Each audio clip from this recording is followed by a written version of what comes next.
Freezer est l'un des antagonistes principaux de la série animée Dragon Ball Z. Et alors que nous ne pensions plus le voir au sein de Dragon Ball Super, étant mort, ce dernier prend désormais une place importante dans la suite de Dragon Ball Z, avec une présence importante dans l'arc Fukatsu no F où il est lui-même l'antagoniste, ou encore l'arc de la survie des univers où cette fois-ci il devient protagoniste. Mais pouvons-nous faire confiance à Freezer ? Quel est son rêve désormais ? Freezer apparaît pour la première fois dans la série avec le chapitre 247, le volume 21 du Tankobon et le volume 17 du Kanzenban. À cette époque, il apparaît comme un antagoniste prêt à tout pour convoiter la vie éternelle. Un souhait qui n'est pas sans évoquer Piccolo Daimao, premier adversaire du manga à se montrer particulièrement redoutable. Freezer semble être prêt à tout pour arriver à ses fins. Freezer décède finalement en l'an 764 des mains de Mirai Trunks. À ce moment de l'histoire, Freezer souhaite une seule chose, se venger de Goku, le Saiyan l'ayant humilié sur Namek. Il en oublie même son vœu de vie éternelle.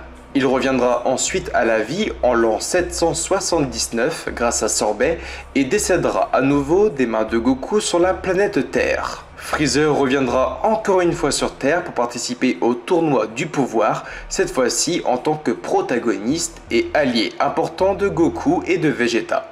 Intéressé, Freezer accepte de rejoindre l'équipe à une condition. S'il gagne le tournoi, Goku de le ressusciter avec les Dragon Ball. Voyant que son pire ennemi hésite, l'ancien tyran parvient à le convaincre en lui assurant qu'il va devenir encore plus fort et qu'il veut le combattre à nouveau.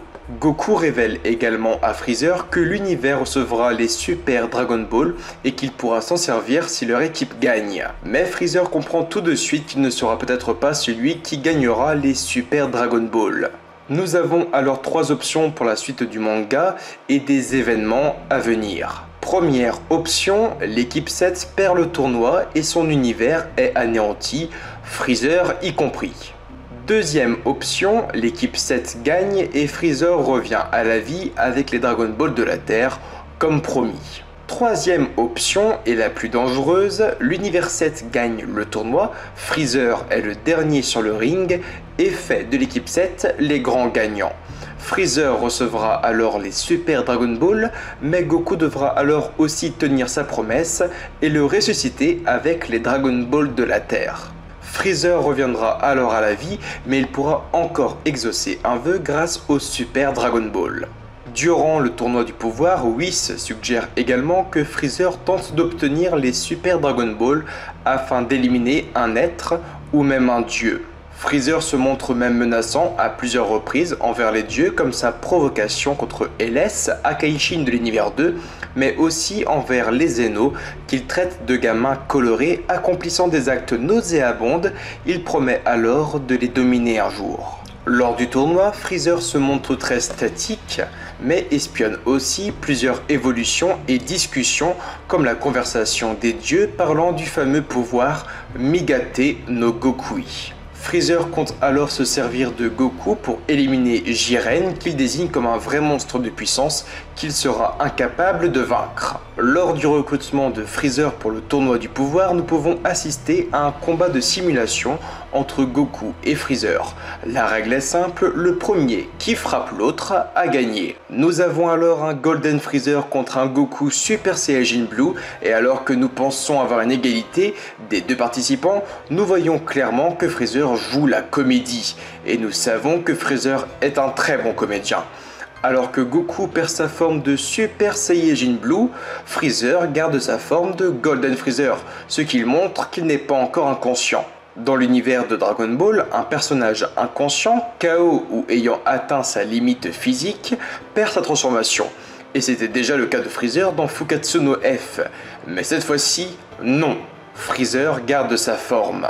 Freezer a aussi passé son temps en enfer à imaginer toutes les façons possibles pour tuer Goku.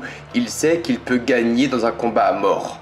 Il est même sûr de lui. Freezer résiste également à l'énergie de la destruction de Sidra, alors que Goku aurait bien failli mourir sans l'intervention de Beerus. J'expliquais tout à l'heure que Freezer était un bon comédien, il simulait une sorte de difficulté contre l'énergie de la destruction de Sidra, alors qu'il n'avait en réalité aucun problème à s'en débarrasser. Freezer aurait-il fait croire à son chaos alors qu'il est bien plus puissant que prévu?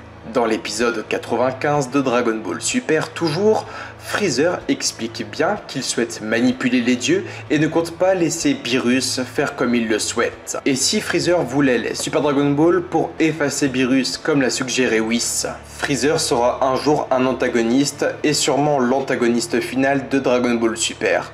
Mais arrivera-t-il au bout de son rêve? Face à lui, les rois de tout, capable d'effacer n'importe quoi en un simple mouvement de main, ou encore le Daishinkan, forcément plus puissant que les anges. Freezer reste un personnage puissant, mais aussi très intelligent et rusé. Il ne fonce jamais sur un ennemi trop puissant, il réfléchit avant d'agir. C'est la preuve avec Jiren.